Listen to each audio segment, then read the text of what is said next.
Hello besties, welcome back to my YouTube channel, and welcome to Bookmas Day 1, where we are going to be building my December TBR together. If you guys missed my video last week, I posted making this new winter-themed bingo board for us. I have been using TBR bingo since the springtime, and I love it so much. I just love having something cutesy to display and then physically crossing off the prompts. So we are going to be using this bingo board. Once again, it is all clean and fresh, no marks on it yet. So I have 25 prompts. I have my random number generator ready, and I think I want to choose 6 prompts from the bingo board, and then obviously we will pick out books that fit into that prompt, and then at the end I will also show you the other books I already have picked out to read in the month of December. I'm feeling pretty good about December. I've already hit my reading goal for the year, so there's not like a set amount of books I need to read this month. So let's just have fun and let's get right into it.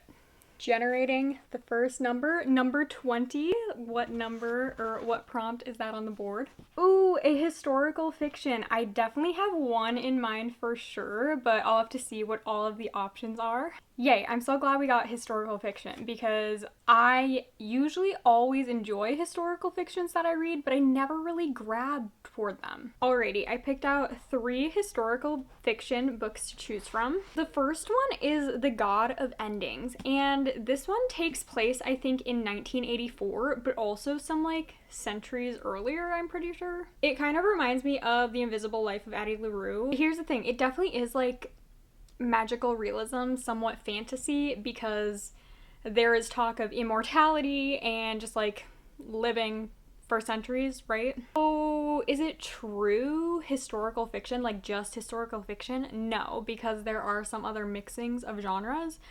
But I think that this sounds so interesting. And The Invisible Life of Addie LaRue is one of my favorite books of all time, so I'm like, if it reminds me of that, I might want to read it, right? But let's go through the other options as well. Half a Soul, this is yet another historical fiction. I think this one is a little bit of fantasy and romance in it as well though. This one is Regency era, and this one, the female main character was cursed by a fairy, and she only has half a soul.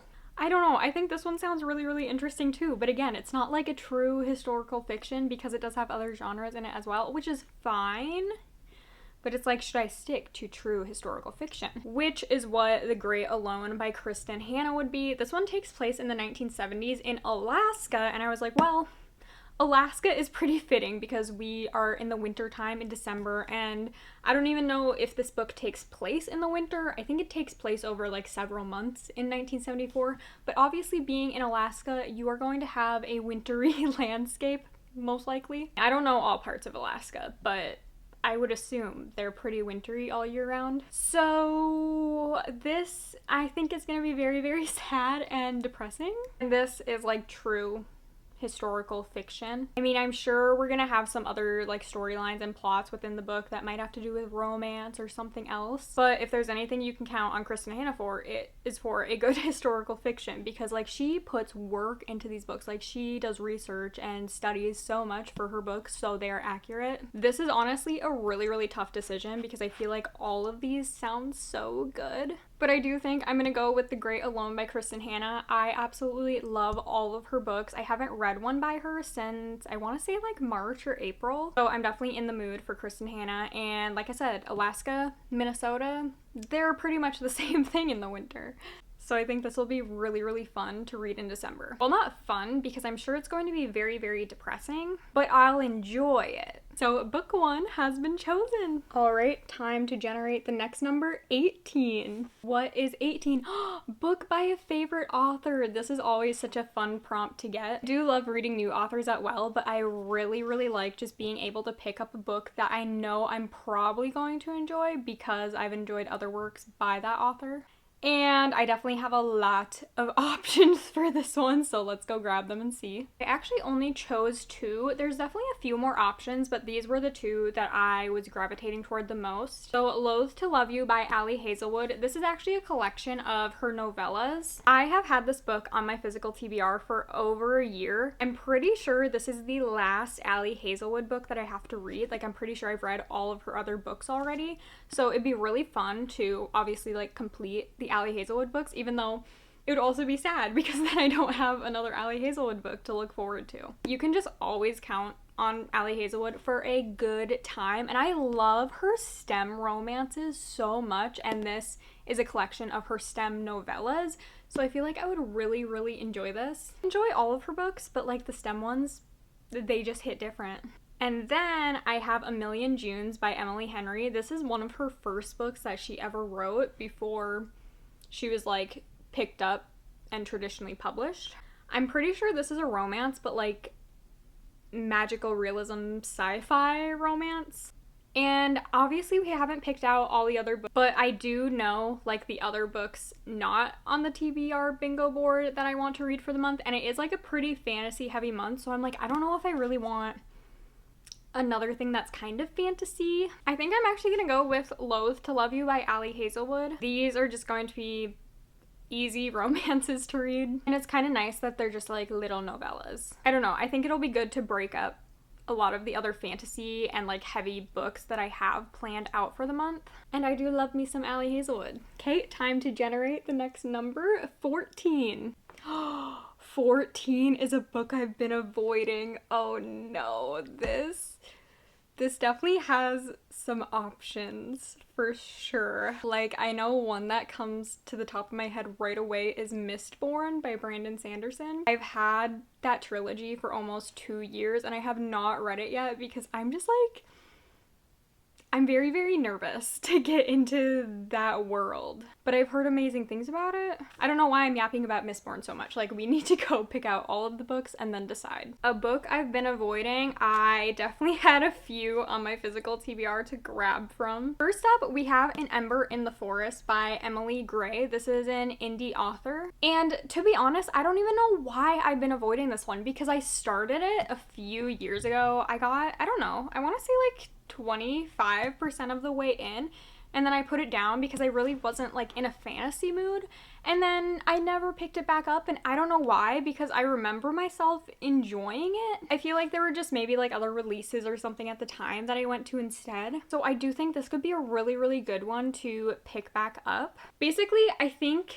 the female main character is in this weird like forest land with none of her memories, and then the male main character, he has been dreaming of the female main character and like tries to go save her and help her get her memories back. That is what I remember from it anyways, and I do think that sounds really, really fun. Like, this is an adult romantasy, so this is definitely a good contender. I mean, all of these are good contenders that I'm going to show you, but this one I've been avoiding for a very, very long time because I've had it for so long. Also, it is kind of reminding me of Alchemize because in Alchemize, the female main character loses her memory and there's a male main character like there trying to help her get her memories back. So I'm like, if anything gives me like even an ounce of what Alchemize gave me, I want to take it because that book is just stuck in me.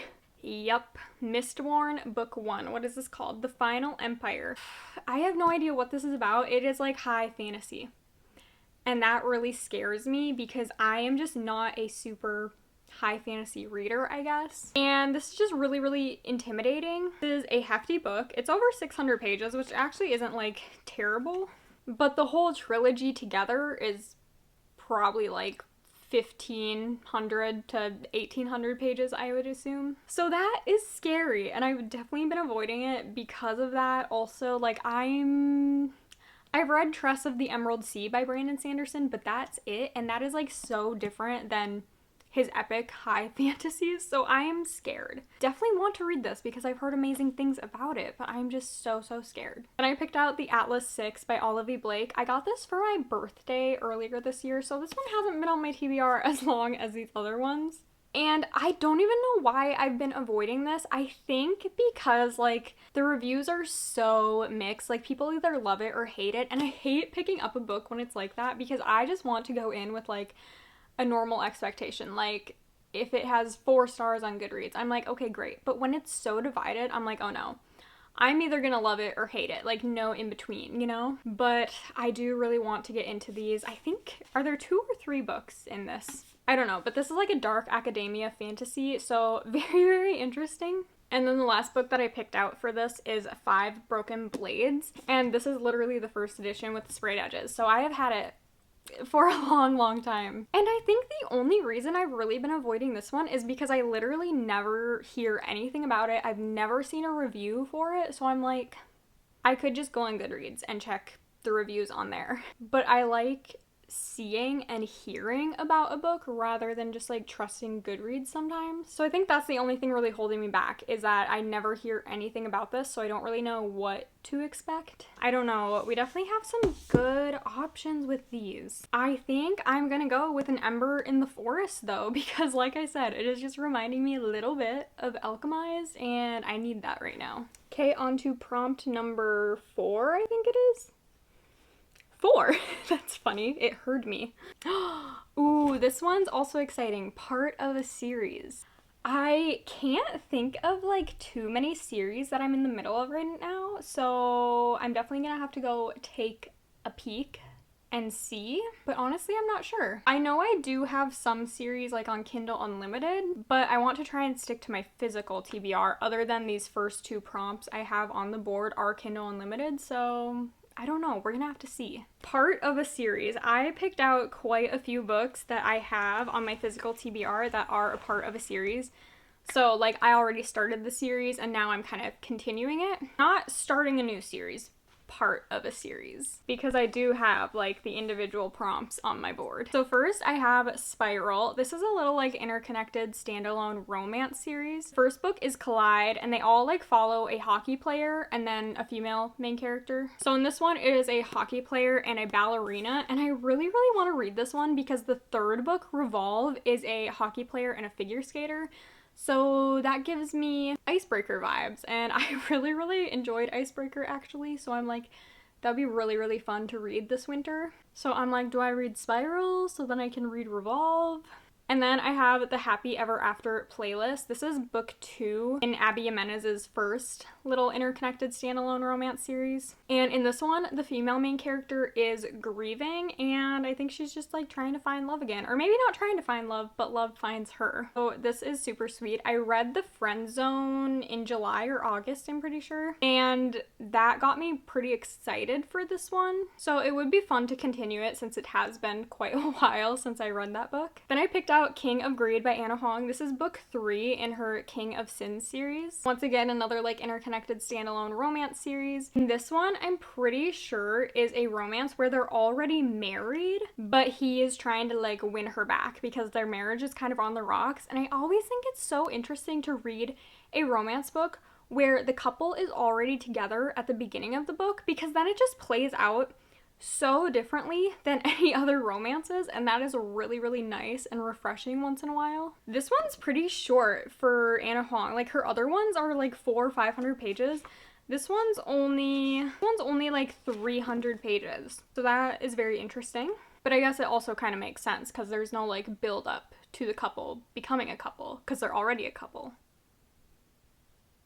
Then I have The Ashes and the Star-Cursed King. You guys, I never thought I would be like wanting to pick up this book because I read Serpent and the Wings of Night and gave it a 3-star rating. Like I didn't love it, and I was like, I don't really know if I'm going to continue it. But then in November, I read Six Scorched Roses, which is a novella in the same world as this. It's not like the same characters or anything, so it can be read as a standalone, but it got me so excited to continue this series. Also, looks are deceiving because King of Greed and this look like about the same size. No, this is almost 600 pages because the pages are so thin. But I don't know, this is like a vampire romantasy, and after the ending of Serpent and the Wings of Night, I'm definitely intrigued to see what's gonna happen in this one because it's kind of like a whole enemies to lovers thing going on. I don't know. I'm really tempted to read this one. And then I have These Infinite Fates. I read This Woven Kingdom in November as well. And to be honest, I did not love it and literally like don't see a point in continuing the series other than what happens in the last chapter. That really grabbed my attention and I was like, okay, I kind of want to know what's going to happen now. But I'm not like grabbing toward this because I just don't really care about the characters that much and their storylines. I have heard that the series gets better, but like as of right now, I'm just not, I don't care. Which is bad. And it's bad to say that I feel like I wouldn't really pick up this book other than if we got it for a prompt. Like this definitely isn't a book that I'm like, oh, I'm in the mood to read that, because I'm not, but I don't know if I want to pick it for this. I think it's definitely between King of Greed and then The Ashes and the Star-Cursed King. When do I want it to be though? I think I am gonna go with King of Greed once again to get like another light, fluffy romance on the TBR, because it is just gonna be a lot of fantasy, literary fiction, just heavier topics being read. But maybe I still will read this one in the month. I don't know. We'll see where I'm standing with my TBR by the end of it. Bingo board prompt number 5, 10. Ooh, and 10 is a blue cover. I wanted to do that for winter time, stick with that like wintry theme. This one, I feel like I'm definitely gonna have some contenders. I feel like there's so many covers that are either blue or pink. So we should definitely have a lot of good options for this. Okay, I grabbed quite a few books with a blue cover, and trust me, there's definitely more on my physical TBR, but these were just the ones that I'm most interested in reading. This first one, even though it had a yellow spine, it did trick me at first, but then I was like, wait, the cover itself is blue. This is Seeing Other People by Emily Wibberley and Austin Sigmund Broca, and this is like a paranormal romance, women's fiction. I don't really know what to ever classify their books as, because there's definitely romance in them, but they read very much like women's fiction. But this one is two people haunted by their exes find that love isn't dead in this heartfelt romance. Okay, so I guess they're saying it's romance. I think that sounds super interesting, and I love this cover. Like, I think that is so pretty. Haunted by breakup, literally. And then I have Wish I Were Here, and this is yet another like magical realism romance. This one says, in this witty and charming love story, a button-up math professor is forced to rely on her carefree doorman when her identity mysteriously disappears. You can see her in the cover like kind of disappearing, fading away. Oh, I think that this one sounds really, really good too. And it kind of gives me Christmas vibes. Like, I don't really think it takes place in Christmas time, but the cover itself gives me Christmas vibes. Then I have Beautiful World, Where Are You by Sally Rooney. I have now read 2 Sally Rooney books. I've read Normal People and Intermezzo. I definitely want to keep Sally Rooney going because I love her writing style. It is so unique. And her books just feel like real life people in real life scenarios. This one is Alice, a novelist, meets Felix, who works in a warehouse, and asks if he'd like to travel to Rome with her.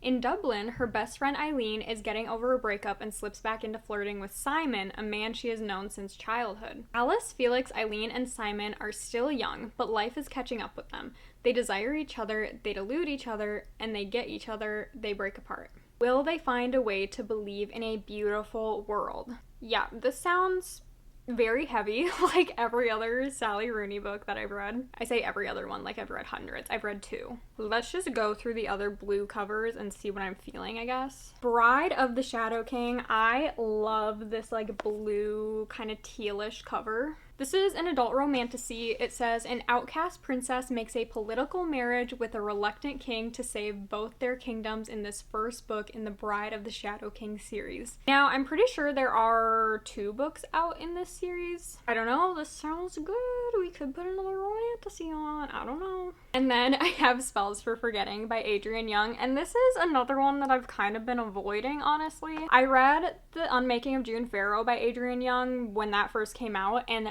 loved it, but then I read, oh gosh, I can't even remember the title of it right now. Whatever her newest release was this year, I read that and did not like it whatsoever. So I'm like, is Adrienne Young gonna be a hit or miss author for me, because that seems like how it's going? But this is another magical realism by her, which The Unmaking of June Farrow was, and people tell me since I love The Unmaking of June Farrow, I'm gonna love this one, but I'm just like, I don't know if I can trust you.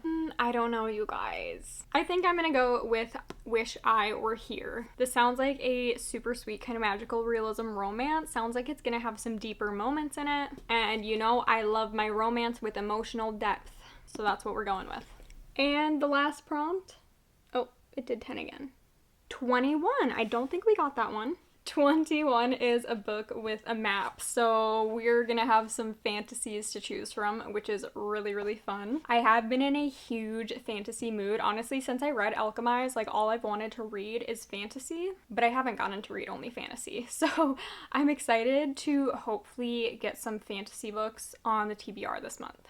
Lastly, I have my books with a map in them. And yeah, they're all fantasy. First one I have is Lore of the Wilds. I think...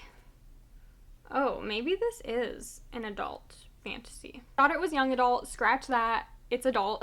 This is a... I'm pretty sure this is like a love triangle romantasy. It says, a library with a deadly enchantment, a fae lord who wants in, a human woman willing to risk it all for a taste of power. And then this is what the map looks like.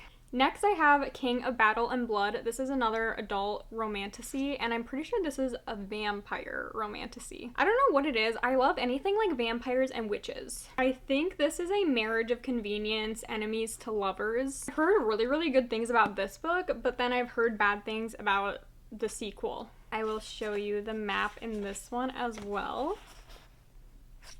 And then the last one that I picked out with a map is Beneath These Cursed Stars. This is a little spin-off duology from These Hollow Vows, which I read last summer, I'm pretty sure, summer 2024. I really, really enjoyed them. So this one takes place in the same world. And I'm pretty sure it's another love triangle, which These Hollow Vows was also like a love triangle. And the map in this one... There's the Seelie and Unseelie Court of the Fae. And all I'm gonna say is when this one first came out last fall, I'm pretty sure, Sarah J. Maas herself was reading it and she was like, Lexi Ryan, incredible author, this is an incredible book. So if Sarah J. Maas says that it's a good book, I can trust that it's a good book, right? I love Sarah J. Maas.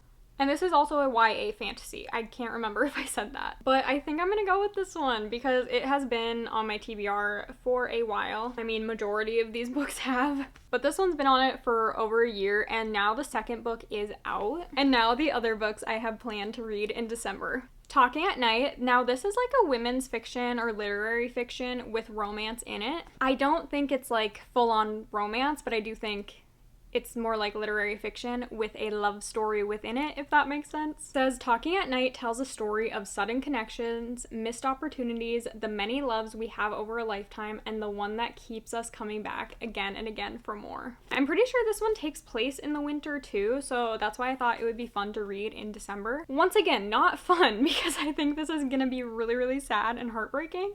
I've had this for a very, very long time, probably like 2 or 3 years, and it's about time I read it.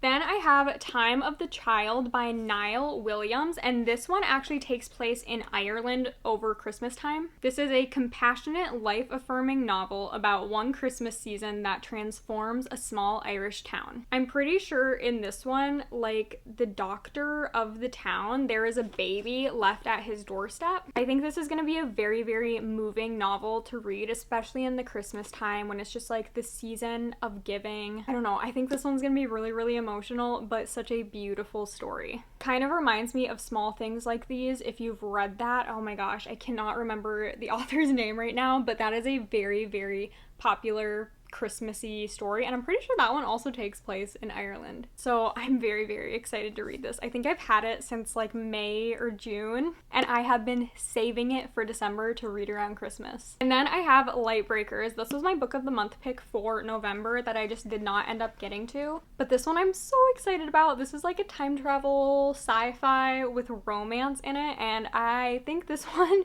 is also going to hit very, very hard. And I have The Enchanted Greenhouse. This is a cozy fantasy, but I don't know how well you can really see in the cover, but there is a greenhouse and everything covered in snow, so obviously it takes place in the winter. It says, outside, the snow was crisp white in the morning sun. A cardinal was perched on a branch of a nearby pine tree, a brilliant red against the white and the green. Inside, the only sounds were the swish of water, the crackle of the fire, and the purr of the winged cat. It was perfectly peaceful, and Turlu had never felt more at home anywhere.